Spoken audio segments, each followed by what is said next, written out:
A pergunta deles: onde queres que preparemos? Será que eu vivo essa intimidade com meu Pai? Será que nós vivemos isso com Deus, irmãos? Será que a gente está diante de Deus e hoje, né, nos dias de hoje, querendo saber onde Ele quer que nós preparemos as coisas?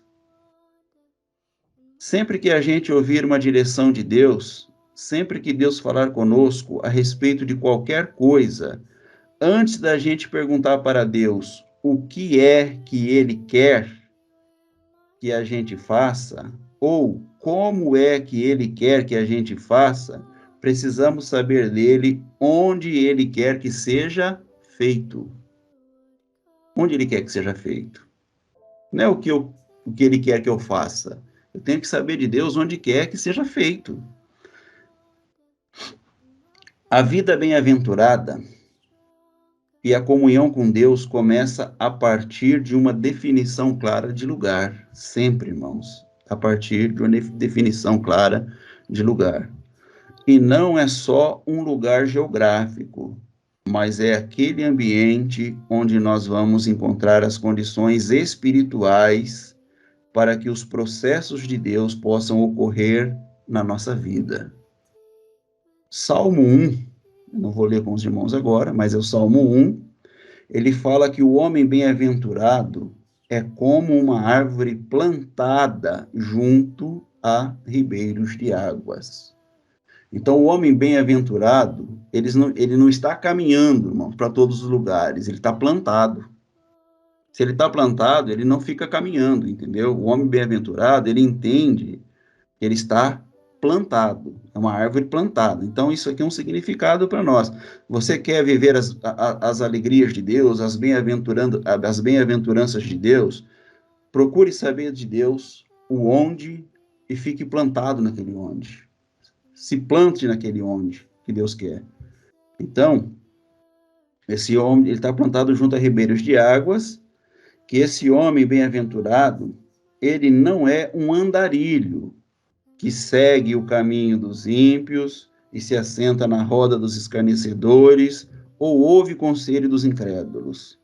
Ele não é um homem que fica buscando qualquer tipo de orientação. Preste atenção nisso aqui, tá, irmãos? Ele não fica buscando qualquer tipo de orientação.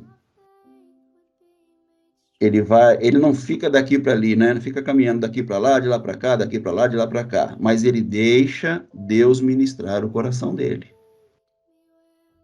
Isso aqui é importantíssimo. Às vezes nós estamos tão desesperados que a gente começa a buscar um monte de informações.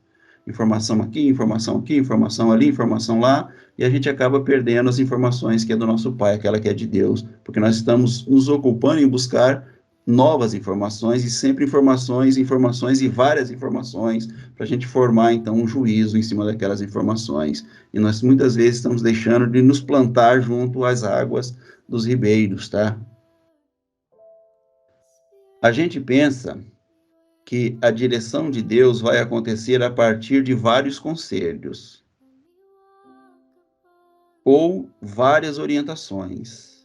E, no entanto, a orientação de Deus começa quando a gente tem um entendimento próprio de lugar. Então, se nós ficarmos buscando muitas informações, nós não vamos entender, né, ter esse entendimento próprio de lugar, onde eu devo fazer, é onde eu devo atuar. É como uma fonte, é como encontrar um tesouro. A palavra de Deus diz isso: o reino de Deus é como um homem que encontrou um tesouro num terreno. Então, esse encontro daquilo que Deus revelou no ambiente próprio. Então, muitas vezes, a gente não está tendo esse cuidado.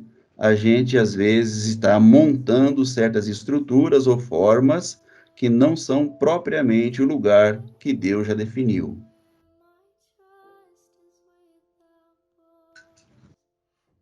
Eles dizem assim: onde quer que a preparemos? Essa é a pergunta dos discípulos. Onde quer que a preparemos? E aí, Jesus responde, né? Ao entrarem na cidade, vocês encontrarão um homem carregando um pote de água, ou um cântaro de água. Uma vez definido o onde de Deus, que é Jerusalém, que é o local ali, para onde nos aponta, para onde nos dirige, onde Ele quer que a coisa aconteça. Já não é de novo, a segunda pergunta já não é de novo o que e como. Normalmente nós fazemos esse tipo de pergunta.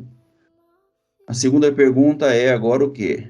Depois do onde vem o quem.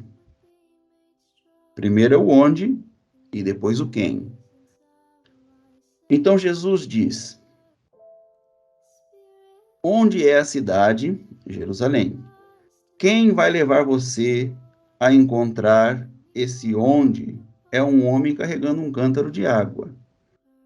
É interessante isso porque esse cântaro de água está associado à lavagem de água, à purificação da água, o papel que a água ocupa na nossa vida, né?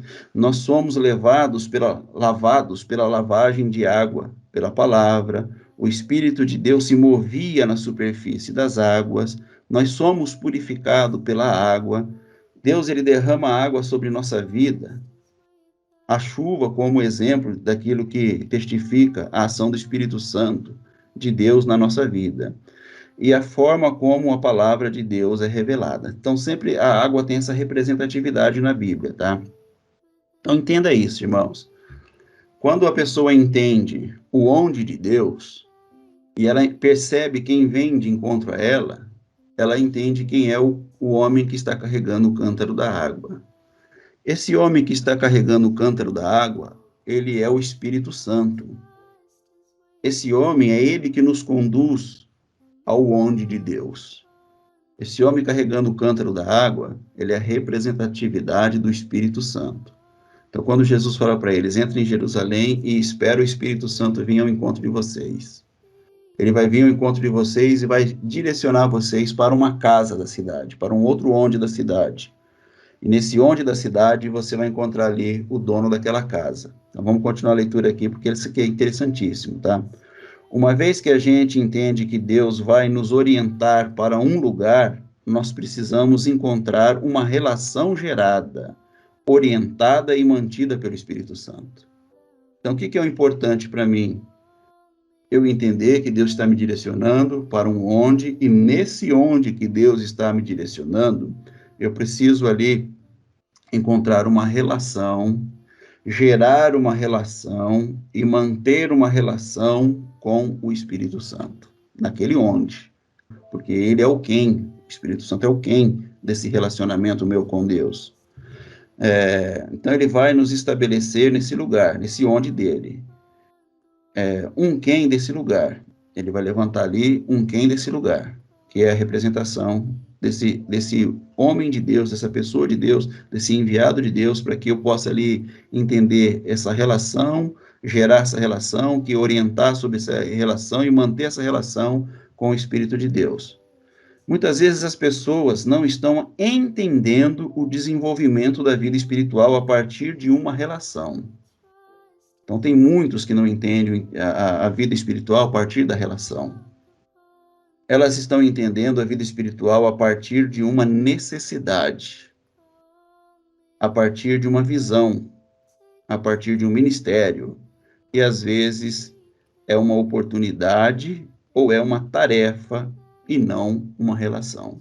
As pessoas, a grande maioria delas, elas não foram orientadas, elas não entenderam isso, elas não foram ensinadas que elas deveriam entender a vida espiritual a partir de uma relação e não a partir de uma necessidade.